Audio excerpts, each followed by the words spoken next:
Right of entry gives people the right to enter and occupy properties they own or have legal interest in to exercise their rights or fulfill duties.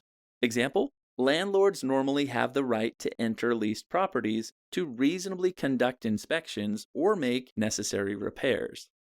Again, right of entry gives people the right to enter and occupy properties they own or have legal interest in to exercise their rights or fulfill duties. Example, landlords normally have the right to enter leased properties to reasonably conduct inspections or make necessary repairs. Crescendo's revolutionizing legal education with hundreds of mnemonics and illustrations, thousands of practice questions, affordable pricing, lifetime access, whiteboard videos, plus audio outlines and audio flashcards.